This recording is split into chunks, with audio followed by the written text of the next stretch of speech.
Hello everyone! Kape muna tayo. Kakauwi ko lang po galing ng office. Medyo malamig ang panahon guys, alam nyo kasi katatapos lang umulan. Kaya, ito nagkakape ako. Sa umaga kape, sa hapon kape, walang kasawan. Pero alam, hindi ako nagkape sa office. Sobrang busy, kaya wala na akong time magkape. Bumili nga po ako ng chicharon eh. Iba yung kumain. Nandun, kaya yung guys, dala niya yung isang ganun, isang pack na ganun, yung fish cracker ba yan na ano. Chicharon, gusto ko sana kumain, pero ayun, bit-bit na lahat. Sige na lang. Ang kakainin ko na lang ngayon is yung tinapay. Nay, makain ka dito na yung pineapple. Donut na lang kakainin ko. May binigas akong tinapay kanina guys. Donut.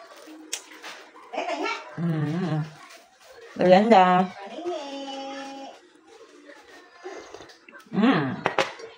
Ano ulam natin, Nay? Guys, alam nyo si Nanay, magluluto sana siya. Nakapagluto na rin siya ngayon. Nagluto na siya ng adobong kangkong. Ngayon, pag uwi ko, as in, kabubukas ko lang ng pinto, guys, papasok ako. Ako ang tinanungan niya ng karne. Asan daw yung karne?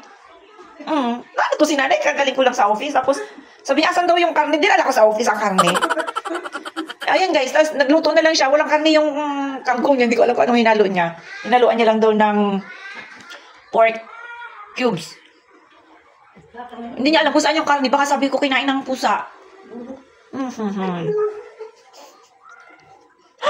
mo alam. Ano na yung karne? Nag-slice na siya guys ng sibuyas bawang. Kasi gigisa niya. Nawawala ang kanyang karne. Bato si Nanay.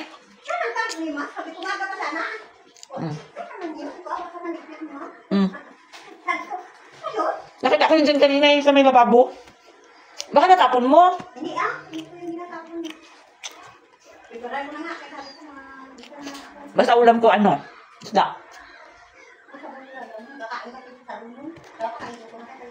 Okay lang yan. Ano lang yan, kain-kain lang yung si Yayam.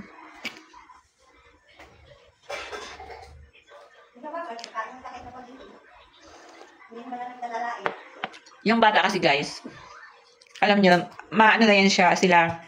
Ano lang yan sila guys, mababaw lang ang kaligayahan ng mga bata. Yung konting pasalubong lang, okay na. Once na pagka umuwi tayo paghapon, magdala lang tayo ng konting pasalubong sa kanila. Tuwan-tuwa na yung mga yan. Tapos hindi na yan nila makakalimutan. Every uwi mo, hanapan kanila ng pasalubong. Ganun yun guys.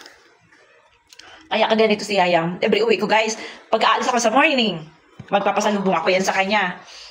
Pagka pauwi ako ng lunch. Then, aalis ako ng hapon. Pag uwi ko ng hapon, kahit na maliliit na bagay lang guys, na mga makakain nila, tuwan-tuwa na yan. Kasi iba pag bata di ba? Iba naman yung sa ating mga matatanda, sa atin iba yung nahanap natin, di ba? Sa kanila, pagkain lang, masaya na yan sila. Banay?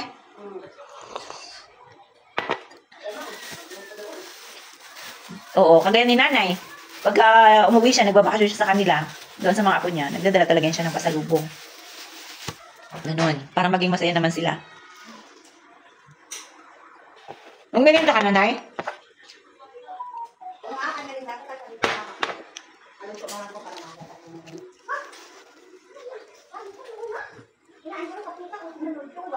Bakit na niya ng pusa, Nay? Kasi yung pusa, umakyat yan dyan sa may taas, may butas kasi doon. Isakan ka. Okay naman yung ulam natin. Dalawa lang rin kasi kami guys ni Nanay. Yan talaga yung kumakain talaga ng pangmalakasan. Dalawa lang kami ni Nanay. Si Yaya, kumakain na rin yan siya. Pero, tamang, masabaw lang yung kanyang ulam. Ano yung kinakain mo?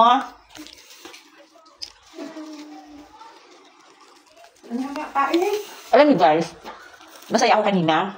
Kasi, binisita ako ni algorithm. Di ba? Nagulat ako, sabi ko, bakit parang ang daming nagpa-follow sa akin? Nang chinek ko siya, chinek ko isa-isa. Sabi ko, bakit lumabas to yung mga video ko? Chinek ko. Sabi ko, saan? Tapos, guys, may notification na may 90 plus views. Doon ko inopen. Sabi ko, ano kaya to? Ano to? Content. Ayun. Nakita ko na. Kasi guys, alam niya, doon makikita natin yan pagka si algorithm na yung nagpapakilos. Pagka sabi nila, yung followers versus non-followers, pagka maliit lang yung, basta mas marami yung nanonood sa iyo na non-followers kaysa sa yung mga followers. Yan daw yung sign na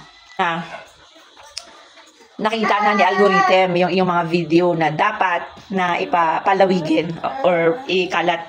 O, ano yan? I-open natin. No! Ano yan siya? Naku, mainit. Naku guys, nagkakape si Yayam. Wala na. Nanginig siya, nanginig. Wala. Ulo, baby.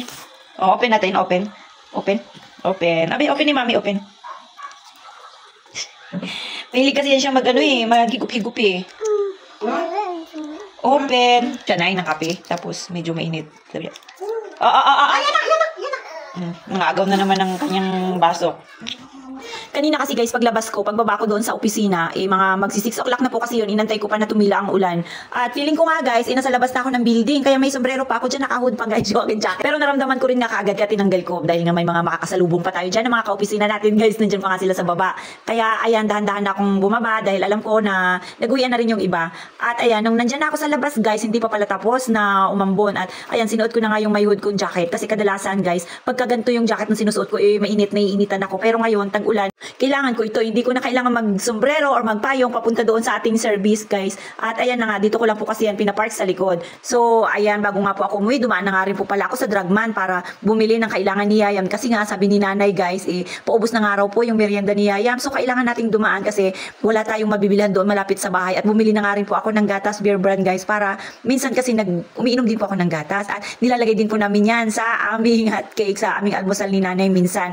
Kaya pag may excess din guys, yung hot cake na ginagawa namin, nagiging merienda rin ni nanay sa morning. Kaya ganon. So ayan, bumili na nga rin po ako ng mga biscuits. After nga po nito, diretso na rin po akong uwi sa bahay. Hindi na po ako mamamalengke kasi nga po meron pa po kaming stock. So paano ba yan guys? Hanggang dyan lang muna. Kita-kits sa susunod na video. Bye-bye po.